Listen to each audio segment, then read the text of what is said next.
A billionaire walked into a quiet bakery and met a hungry little girl who offered to trade her shoes for cake. One small birthmark shattered his world. 3 years of lost silence and unanswered prayers collided in a moment that would change every life forever. The alarm rang at exactly 6 a.m., sharp and unforgiving. Ethan Cross opened his eyes but did not move. The house around him was silent, too silent for a home this large. Marble floors, floor-to-ceiling windows, furniture chosen by designers who never lived there. Everything perfect, everything cold. 3 years. 3 years since the morning his daughter vanished, and every dawn still felt the same heavy, airless, unmoving. Ethan finally sat up on the edge of the bed and rubbed his face with both hands. His reflection stared back at him from the darkened mirror, 36 years old, successful beyond measure, and utterly hollow.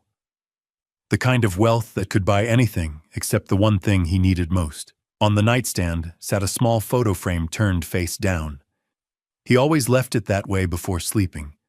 It was the only way he could rest without breaking apart. Now, as part of the ritual he never skipped, Ethan reached for the frame and turned it upright. Ivy, 3 years old. Brown hair tied into a crooked ponytail, bright blue eyes filled with curiosity and trust.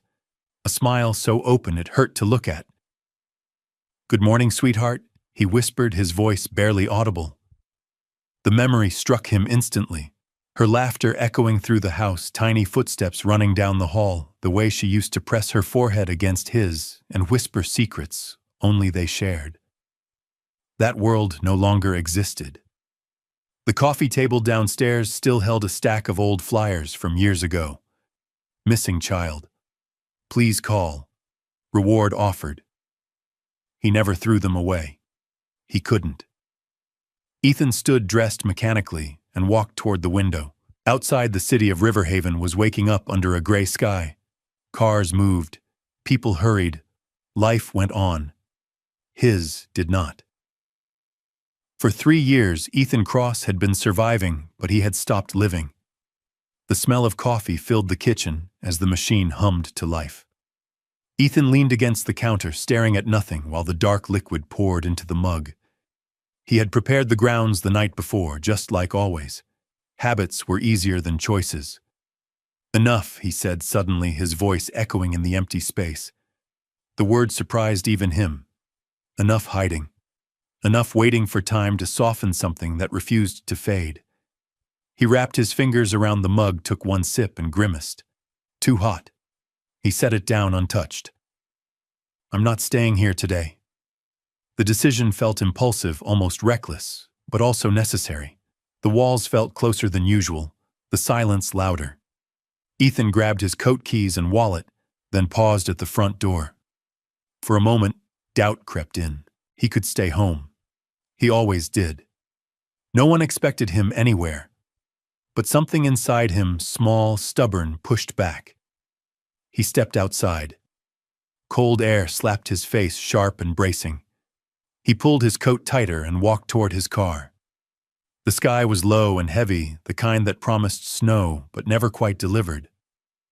Ethan drove without direction, past office buildings he no longer entered, past cafes filled with people who laughed too easily, past schools where children waited with backpacks nearly as big as they were. Every child's voice made his chest tighten. After several blocks, his stomach growled an unfamiliar sensation. He realized he hadn't eaten properly in days. Coffee and convenience had replaced meals. At a red light, he noticed a small bakery on the corner. Wooden sign. Warm lights behind the glass. Bread and Company. He didn't remember seeing it before. Maybe it was new, or maybe he had simply never looked. The light turned green. Ethan pulled over. A small bell rang as Ethan pushed open the bakery door. Warmth wrapped around him, instantly heat light, and the unmistakable scent of fresh bread. It was a stark contrast to the gray world outside. The space was modest. A few wooden tables, a glass display filled with pastries, cakes, and loaves lined up like quiet promises. Behind the counter stood an older woman with kind eyes and gray hair pulled into a neat bun. "Good morning," she said with a gentle smile. "What can I get you, black coffee?" Ethan replied. "Large and cheese bread." The words felt foreign in his mouth. He rarely ordered anything that required thought. He sat near the window watching steam rise from the cup when it arrived. The first sip slid down his throat, warm and grounding. For the first time that morning, he felt present. Outside, Riverhaven moved at its usual pace. People rushed by, unaware of the private grief carried by the man inside the bakery. The bell rang again. Ethan wouldn't have looked, he usually didn't, but a small, high-pitched voice cut through the room. He turned instinctively. A little girl stood just inside the doorway alone. She couldn't have been more than 6. Her clothes were oversized and worn, her shoes scuffed thin at the soles. Brown hair fell messily around her face, and faint traces of dirt marked her cheeks. She hesitated, scanning the room as if unsure whether she was allowed to be there. Then she saw the display. Her eyes widened. Slowly, almost reverently, she walked toward the glass case and pressed her small hands against it. Cakes, bread, frosted pastries glowing under warm lights. Treasure. The woman behind the counter noticed her and frowned slightly, concern flickering across her face. Ethan watched from his seat, something stirring deep in his chest. The girl swallowed, her gaze fixed on the food. Hungry, and somehow impossibly, Ethan felt that this quiet moment, this ordinary morning, was about to change everything. The little girl stood frozen in front of the glass display. Her palms were flat against the surface, leaving faint smudges as her eyes moved slowly from one tray to the next. Chocolate rolls, soft bread dusted with sugar, a cake topped with bright blue frosting that seemed almost too vivid to be real. She leaned closer, as if the smell alone might be enough. Behind the counter, the clerk cleared her throat gently. "Sweetheart," she said, careful not to sound harsh, "can I help you?" The girl startled and pulled her hands back quickly, tucking them behind her back, like she'd been caught doing something wrong.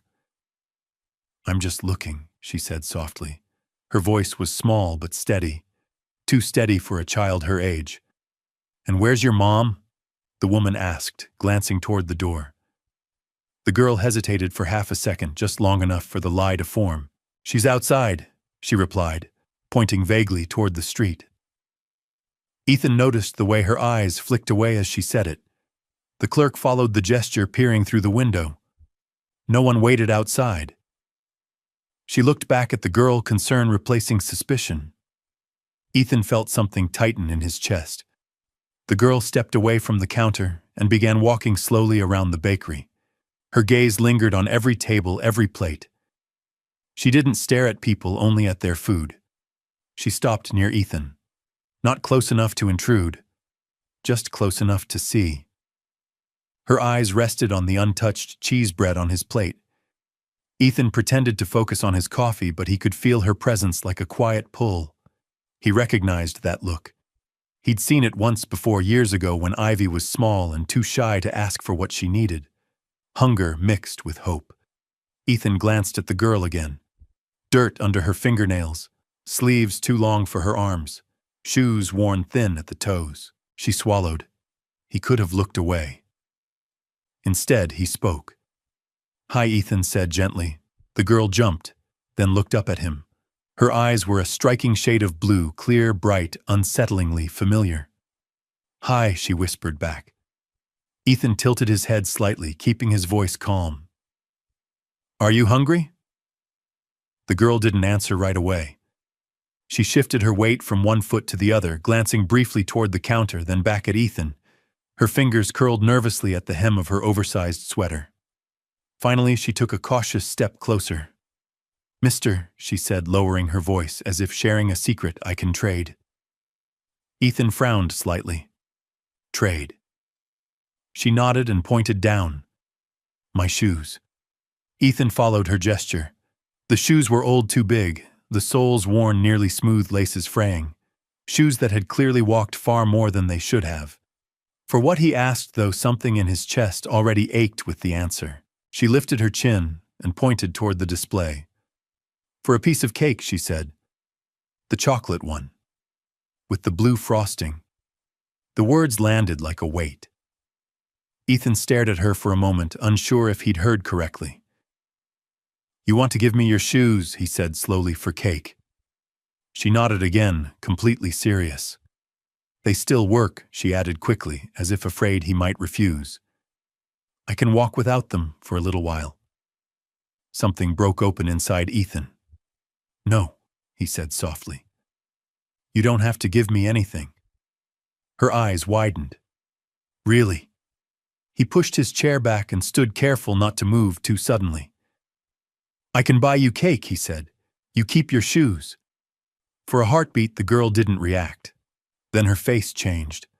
Her eyes lit up, her lips parting into a smile so bright, it seemed to erase the weariness written into her small body. It was a child's smile, pure, unguarded, full of disbelief and joy. Really, she asked again. Really? Ethan signaled to the clerk. The chocolate cake with blue frosting, he said. For her. The woman hesitated, studying Ethan's face, then the girl's. Finally, she nodded and turned to prepare the plate. The girl stood still, as if afraid the moment might vanish if she moved. Ethan gestured to the chair across from him. You can sit, he said. She climbed up carefully, feet dangling above the floor, hands folded neatly in her lap. What's your name, he asked. Mila, she replied. Ethan smiled faintly. Mila, he repeated. He had no idea that this simple exchange cake for kindness was about to change the course of both their lives. The plate arrived with a soft clink. A generous slice of chocolate cake sat at the center, crowned with thick blue frosting that caught the light. To Mila, it might as well have been a treasure. Her eyes grew wide. For me, she asked just to be sure. Ethan nodded. Go ahead. She picked up the fork carefully, as if it were fragile. The first bite went slowly into her mouth. Mila closed her eyes. For a moment, the world disappeared. She chewed deliberately, savoring every second, every hint of sweetness. When she swallowed, she let out a quiet breath, half sigh, half laugh. It's good, she said, nodding with great seriousness. Ethan smiled, though his chest felt tight. He watched the way she tilted her head slightly as she ate, the way her small hands held the fork with intense focus. It was a strangely intimate moment. As Mila took another bite, her legs began to swing under the table. The movement caused her dress to lift just enough for Ethan to notice something on her left ankle. A mark. Small. Pale. Crescent-shaped. Ethan's breath caught. The bakery noise faded, the clink of cups, the low hum of conversation, the bell at the door. All he could see was that mark. Same shape. Same place. His heart slammed violently against his ribs. He blinked hard, telling himself not to be foolish. Birthmarks were common. Coincidences happened every day. But his hands began to shake anyway. Mila noticed. Are you okay? She asked, peering at him with concern. Ethan swallowed and forced a smile. I'm fine, he said, though his voice betrayed him. She looked down at her ankle, curious. This, she asked, lifting her foot slightly. My birthmark. She smiled proudly. Aunt Hannah says it looks like a moon. She says it means I'm special. Ethan couldn't speak. The memory hit him without mercy, 3-year-old Ivy sitting on his lap, pointing to her ankle. Daddy, look. My moon mark. Tears blurred his vision. Mila reached across the table and touched his hand gently. Did I do something wrong? She asked. Ethan shook his head quickly. No, he said, his voice breaking. You didn't. But deep down he knew. This was no longer just kindness. This was the beginning of something he had waited 3 years to feel again. Hope. Ethan forced himself to breathe. Slow, controlled, quiet. He looked away from the crescent-shaped mark and focused on the table instead, on the half-empty coffee cup, on anything that wasn't pulling him back into memories he didn't trust. Don't do this, he told himself. You've done this before. For 3 years he had seen Ivy everywhere, on playgrounds and grocery stores and passing reflections on bus windows. Every child with brown hair and blue eyes had briefly become her. Every hope had ended the same way. Disappointment, pain, silence. Mila finished her cake slowly, carefully scraping the last bit of blue frosting from the plate with her fork. When she was done, she wiped her mouth with a napkin, folding it neatly the way an adult might.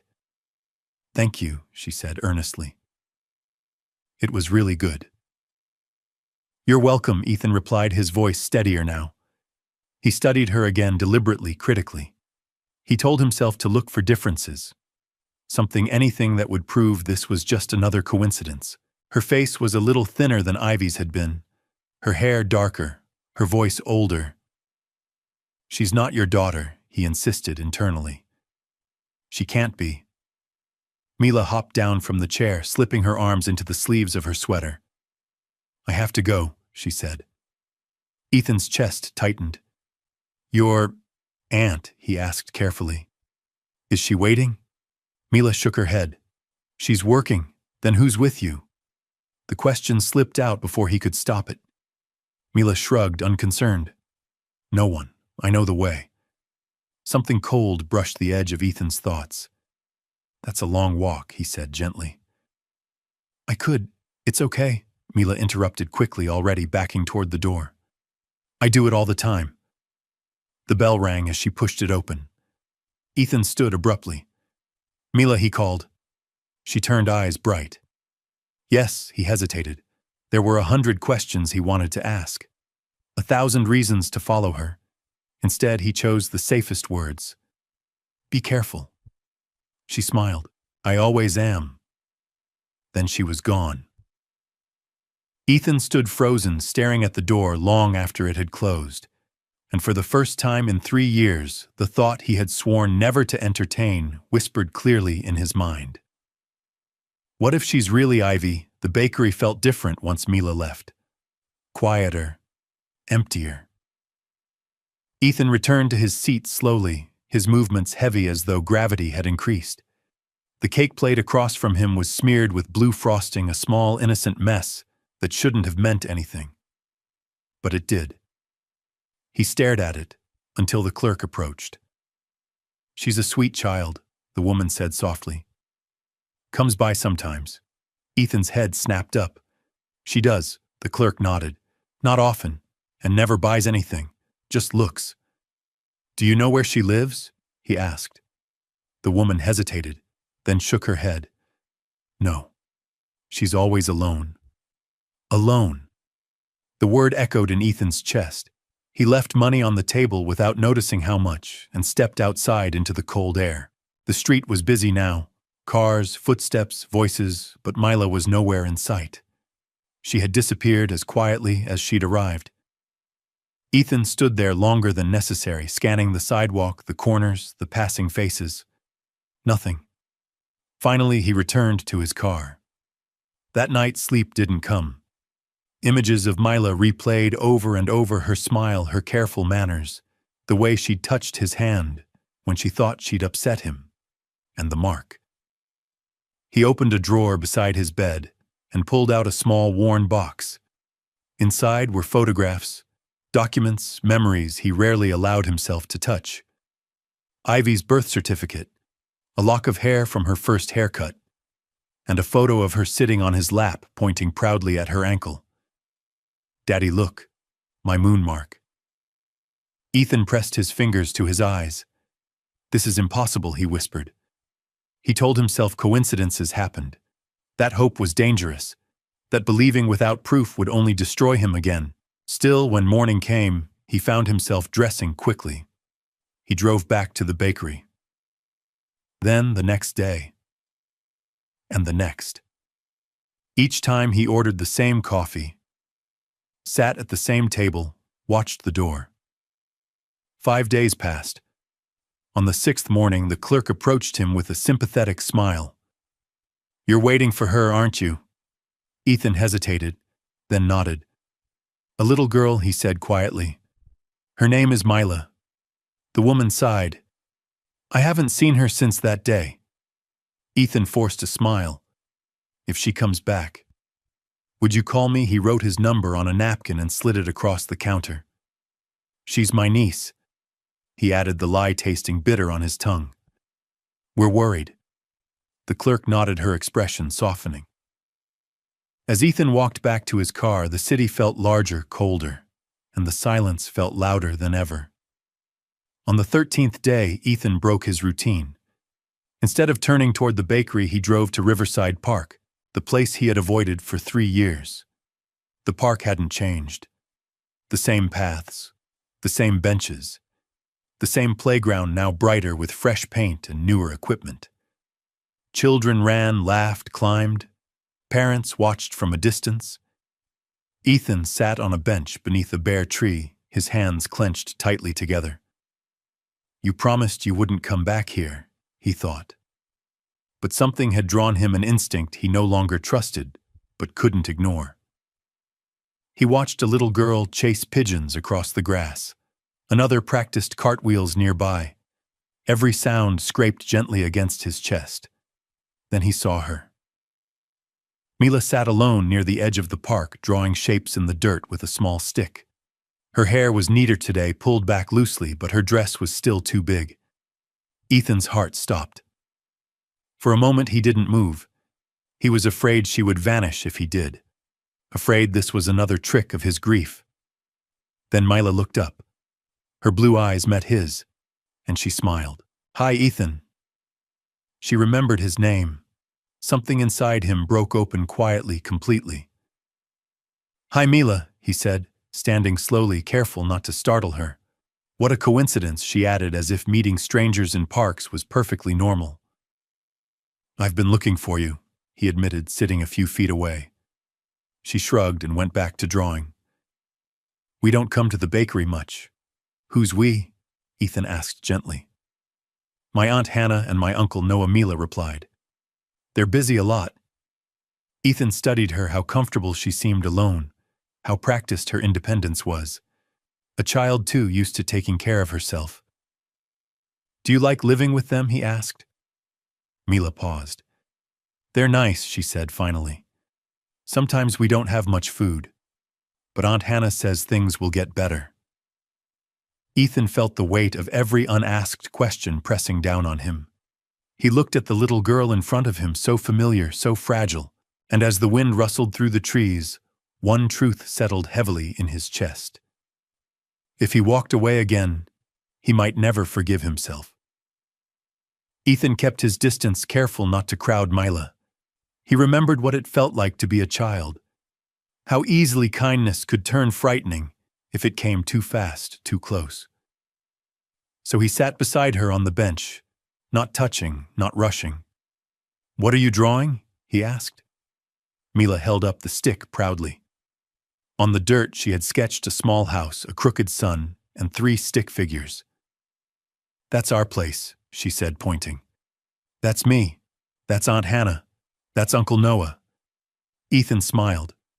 It's a nice house. It's small, Mila admitted, but it's warm. Warm. The word stayed with him. Do you come to this park often? He asked. When it's sunny, Mila said. Aunt Hannah works across the street. She pointed to an office building visible beyond the trees. She can see me from the window sometimes. Sometimes. Ethan felt a quiet ache settle in his chest. And Uncle Noah? He asked. He stays home, Mila replied. He's looking for work. She said it casually, without complaint, as if that was simply the way things were. Ethan chose his next words carefully. Would it be okay if I met them? Mila looked up, surprised. Why, he didn't want to lie, but he couldn't tell the whole truth either. I know people who help with jobs, he said honestly. Maybe I could help your uncle. Mila's face brightened. Really, really. She considered this for a moment, then nodded. Aunt Hannah would like that. She always says we need a little miracle. The word hit Ethan harder than he expected. Miracle. I can take you to our place tomorrow, Mila added. It's not very close, but I know the way. Tomorrow felt too far away. Fear whispered that she might disappear again. That would be great, Ethan said gently. But maybe today we can just talk a little more. Mila smiled and returned to her drawing. They sat together in quiet companionship, the city moving around them. Ethan noticed how relaxed she seemed in his presence, how easily she filled the silence. And with every minute that passed, one truth grew harder to deny. This child trusted him, and trust was something he could not afford to betray. The apartment building was older than the ones around it. Paint peeled from the railings. The stairwell smelled faintly of cleaning soap and cooked rice. It wasn't luxurious, but it was clean cared for. Mila climbed the stairs ahead of Ethan, counting each step under her breath. "Third floor," she announced, proudly stopping in front of a green door with the number 302 painted by hand. She knocked once, then opened it without waiting. "Aunt Hannah, I'm back." A woman emerged from the kitchen, wiping her hands on a towel. She looked tired, but not careless. Her hair was pulled back, her clothes simple and neat. She froze when she saw Ethan. "Mila," she said cautiously. "Who is this?" "This is Ethan," Mila replied cheerfully. "He bought me cake, and he wants to help Uncle Noah get a job." Hannah's eyes narrowed slightly, not in anger, but in instinctive protection. Ethan stepped forward slowly. "I'm sorry for dropping by unannounced," he said. "I met Mila at the bakery. We talked. I didn't want to worry her, but she's been on my mind." Hannah studied his face, searching for something danger, perhaps. Finding none, she nodded once. "I'm Hannah Gray," she said. "Please, come in." The apartment was small but orderly. Children's drawings decorated the walls. A single couch, worn but clean, sat against the far wall. From the bedroom emerged a man with graying hair and tired eyes. Noah. Hannah said, "This is Ethan." They shook hands. Noah's grip was firm, honest. "I heard you might know about jobs," Noah said quietly. "I do," Ethan replied. "Construction, logistics, real work." Hope flickered briefly across Noah's face. They sat. As Mila disappeared into her room, Hannah poured coffee. The air grew heavy, not hostile, but careful. "How long has Mila been with you?" Ethan asked gently. Hannah exchanged a glance with Noah. "Almost 3 years," she said. Ethan's heart pounded, and before that Hannah took a breath. "We found her," she said softly. "Alone, frightened. She couldn't tell us her name." The room fell silent. Ethan listened, not accusing, not interrupting. For the first time, the past was beginning to speak. Hannah's voice trembled, but she didn't stop. She was so small, she said, "No shoes," barely speaking. She kept saying she wanted her dad.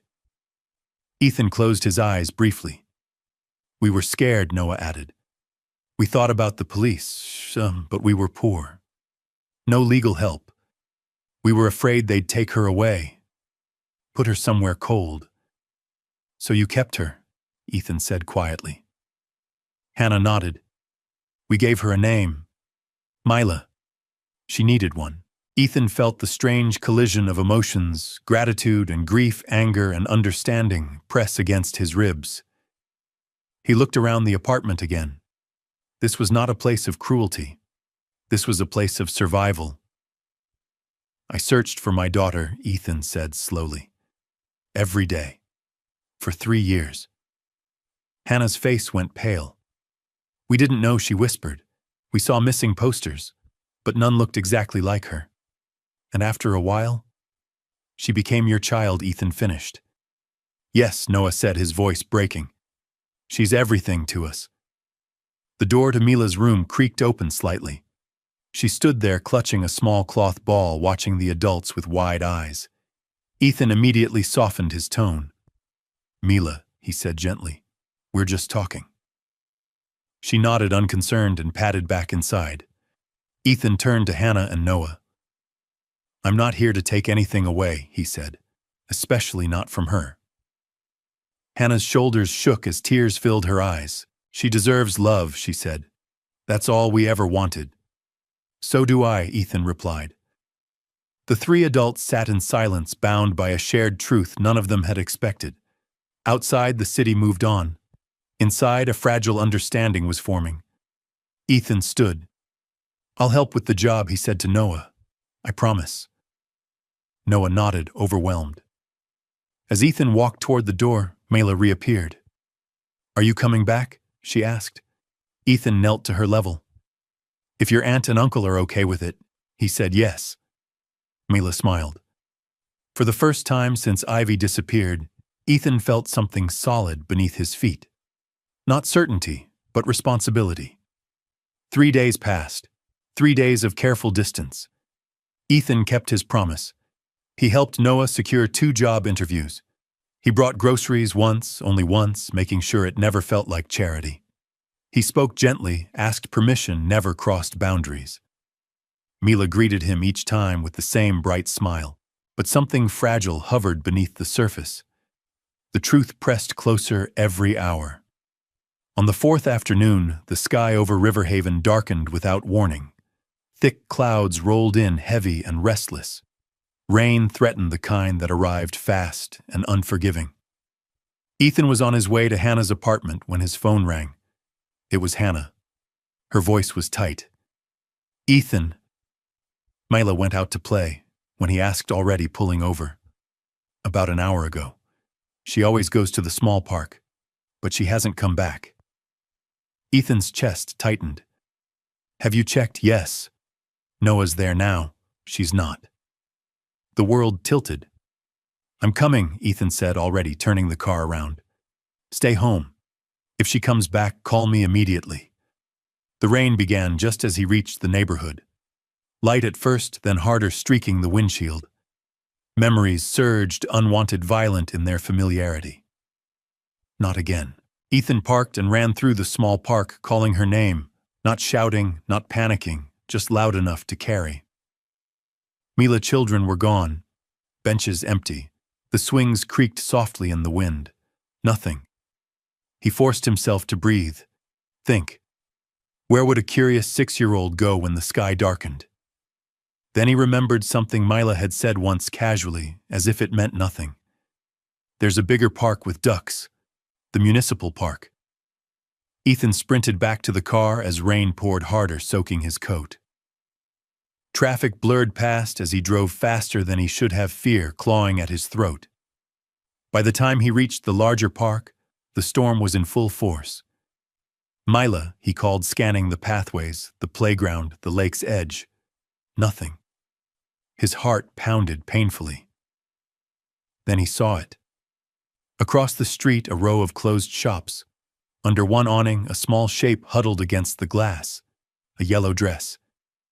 Ethan ran. "Mila." She looked up, startled, rain dripping from her hair. "Ethan," she said, confused. "Why are you here?" He dropped to his knees in front of her, checking her arms, her hands, her face. "We were worried," he said, voice breaking despite himself. "So worried." "I just wanted to see the ducks," Mila said softly. "When it started raining, I waited." He took off his coat and wrapped it around her shoulders. "You did the right thing," he said gently. "But next time, tell someone, okay?" She nodded, ashamed but calm. As he lifted her into his arms, the weight felt devastatingly familiar and unbearable to lose. The heater roared inside the car. Mila sat in the passenger seat, wrapped in Ethan's coat, sipping warm cocoa from a paper cup he'd grabbed at a nearby cafe. Her hair was damp, cheeks pink from the cold, eyes steady. Too steady. Ethan drove carefully, his hands tight on the wheel. "Mila," he said after a long silence. "Do you remember when I told you I had a daughter?" She nodded. "You looked sad." "I did," he said quietly, "because I lost her." Mila stared out the window as rain streaked past. "Did she come back?" Ethan swallowed. "I think she did." Mila turned to him slowly. "What do you mean?" He pulled over beneath a streetlight engine idling. He didn't rush. He didn't raise his voice. "Mila," he said gently, "there's something important I need to tell you. And you can take all the time you need to listen." She nodded, serious now. I believe you are my daughter."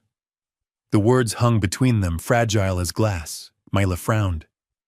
"But Uncle Noah is my dad. He loves you," Ethan said immediately. "Very much. And Aunt Hannah loves you too." She looked confused, not afraid. But before them, Ethan continued, "You lived with me. Your name was Ivy." Mila tested the word. "Ivy." "Yes," he said. "Ivy Cross." She was quiet for a long moment. "How do you know?" she asked finally, her voice calm but searching. Ethan took a breath. "Because of many little things," he said. "Your eyes, your smile, the way you tilt your head when you're thinking, and the birthmark on your ankle, the moon shape." Mela lifted her dress slightly and looked at it. "Aunt Hannah says it's special." "It is," Ethan said, voice trembling. "My daughter had the same one." Mila stared at the mark, then back at him. "And the doll," she said suddenly. Ethan's heart skipped. "What doll? The one in my dreams?" Mila said. "Red dress? Yarn hair?" Ethan closed his eyes. "Yes," he whispered. "Her name is Rosie." Silence filled the car again. Mila didn't cry. She didn't pull away. Instead, she asked the question that mattered most.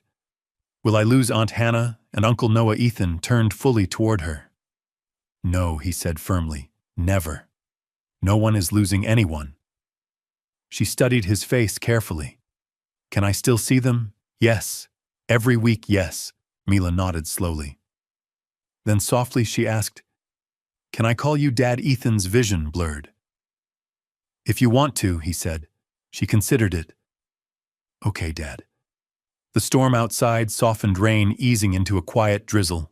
Inside the car, something irreversible had changed. They returned to Hannah's apartment together. Hannah opened the door with red eyes and a trembling breath that broke when she saw Mila safe. "Oh, sweetheart," she whispered, pulling her into a tight hug. Ethan stood back, giving them space. Later, when Mila was in her room drawing, the three adults sat at the small kitchen table. Ethan didn't accuse. He didn't demand. He told the truth. Hannah cried quietly. Noah held her hand, jaw clenched with fear and relief tangled together. "I never wanted to hurt anyone," Hannah said. "I just wanted to keep her safe." "You did," Ethan replied. "You kept her alive." They agreed to a DNA test, not out of doubt, but clarity. The result came back undeniable. Ethan was her father. No one celebrated. No one won. They sat together in silence, absorbing the weight of it. "What matters," Ethan said finally, "is what we do next." Mela peeked out from her room. "Are you mad?" she asked. All three adults turned to her at once. "No," Ethan said softly. "No," Hannah echoed. "No," Noah added. She stepped forward slowly. "So, I have two homes." "Yes," Ethan said. "If you want." She thought about that, then smiled. "I like that." Weeks passed. Mila, now Ivy again when she chose, spent time in both places. She had 2 bedrooms, 2 sets of bedtime stories, 2 kitchens where she felt safe. One evening, Ethan brought her to his house. Her old room waited untouched. On the dresser sat a rag doll in a faded red dress. Mila froze. She walked forward, slowly lifted the doll and hugged it tight. "Rosie," she whispered. Ethan turned away, tears spilling freely. That night, Ivy asked for stars on the ceiling, and Ethan promised her the sky. The house felt different with Ivy inside it. Not louder, not brighter. Just awake. Ethan noticed it in the smallest details, the way footsteps echoed down the hallway again, the way doors opened and closed softly instead of remaining untouched. Ivy moved carefully at first, as if the space itself might disappear if she stepped too fast. "This used to be my room," she asked, standing in the doorway, painted pale yellow. "Yes," Ethan replied. "I never changed it." She walked in slowly, fingers brushing the edge of the dresser, the bookshelf, the bed. Nothing felt familiar to her memory, but something in her body seemed to recognize the place. She climbed onto the bed, and sat cross-legged. "Can I sleep here tonight?" she asked. Ethan swallowed. "Only if you want to." She nodded. "I want to try." That first night, Ethan didn't sleep much. He sat in the armchair by her door listening, waiting, ready to move at the smallest sound, when Ivy stirred in her sleep, murmuring something unintelligible. His heart jumped. He reminded himself gently, staying matters more than fixing. In the morning, Ivy woke early. She wandered into the kitchen in oversized pajamas, hair tangled, clutching Rosie under one arm. "Good morning," Ethan said softly. She smiled, shy but genuine. "Good morning, Dad." The words still felt fragile between them, new, untested, but it landed exactly where it belonged. Breakfast was simple. Toast, eggs, strawberries cut into small hearts, without Ethan realizing he'd done it.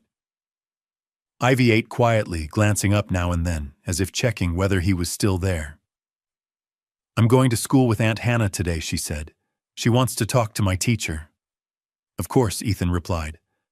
"I'll pick you up after." Her fork paused mid-air. "You promise?" "Yes," he said without hesitation. "I promise." That afternoon he arrived early. He waited outside the school gate, heart racing as children poured out in clusters. When Ivy spotted him, she stopped short, then broke into a run. "You came," she said, breathless. "I told you I would." She nodded seriously. "I just needed to make sure." They walked to the car hand in hand. That night, Ivy asked him something he hadn't expected. "Are you going to disappear again?" The question was quiet. No accusation, just honesty. Ethan crouched in front of her, meeting her eyes. "No," he said firmly. "I'm here, even when it's hard. Especially when it's hard." She studied his face, searching. Then she leaned forward and hugged him carefully, briefly. Learning how to stay was not dramatic. It was steady, and it was everything. Hannah and Noah came over the following Sunday. Ethan cleaned the house twice, then stopped himself. Perfection wasn't the goal. Respect was. Ivy waited near the window, twisting the hem of her dress. "What if they feel weird?" she asked. "Then we'll feel weird together," Ethan said gently. "That's okay too." When Hannah and Noah arrived, Ivy ran to them first. "You're here," she said, wrapping her arms around Hannah's waist. "Of course we are," Hannah replied, eyes shining. "We wouldn't miss this." They sat in the living room, 3 adults, 1 child, and a future none of them had planned. Ethan spoke first. "I want this to be clear," he said calmly. "Ivy needs all of us." Noah nodded. "She always has. I'm not trying to replace anyone," Ethan continued. "I just want to be her father." Hannah took a breath. "And we don't want to disappear from her life." "You won't," Ethan said. "Not if I have anything to say about it." Ivy listened quietly, hugging Rosie. "So, I can still sleep at your place sometimes?" she asked Hannah. "Yes," Hannah said immediately. "Your room is still yours. And I live here too," Ivy added, looking at Ethan. "Yes," Ethan said, smiling. "As much as you want." She considered this, then nodded. "Okay. That feels right." They worked out small things first: weekends, school schedules, birthdays, bedtimes, nothing legal yet, just human. Over the next weeks, Ivy moved between homes with increasing ease. She kept a backpack with her favorite things, though Rosie never left her side. One afternoon, Ethan found Ivy drawing at the kitchen table.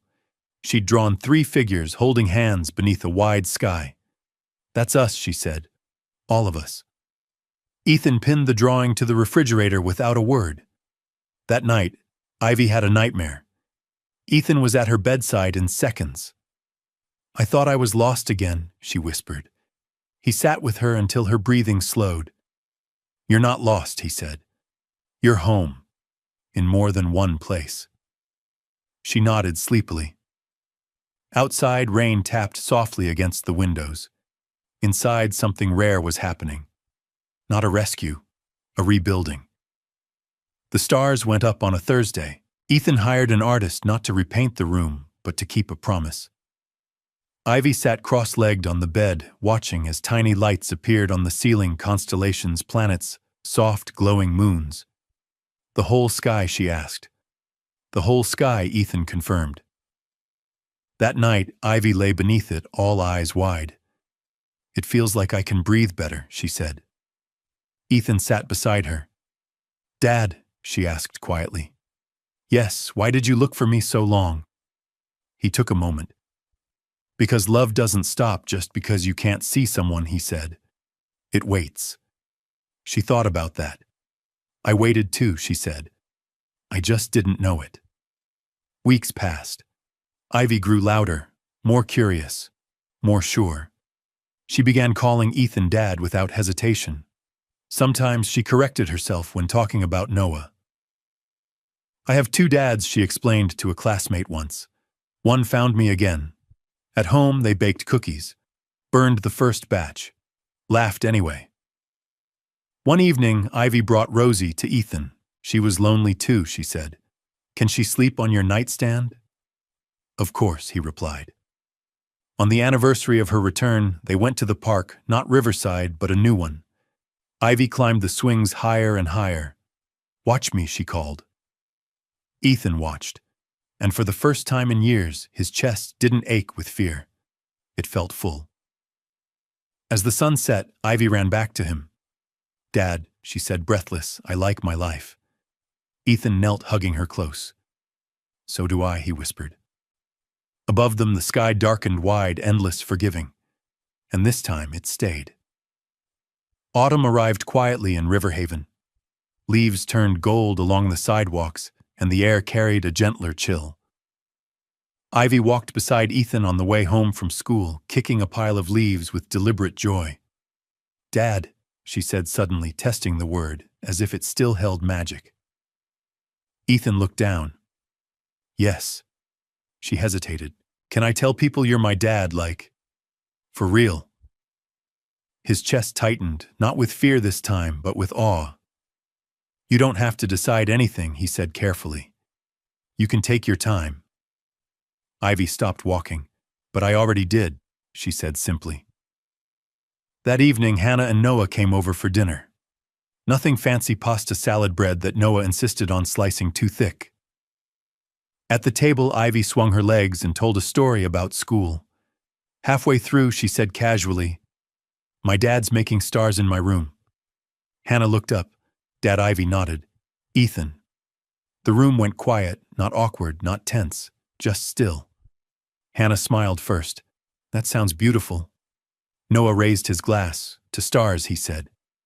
Later, as dishes were cleared, Ivy tugged on Ethan's sleeve. "Can I sleep here tonight?" she asked. "Yes," Ethan said. "And tomorrow night, too." He laughed softly. "Yes."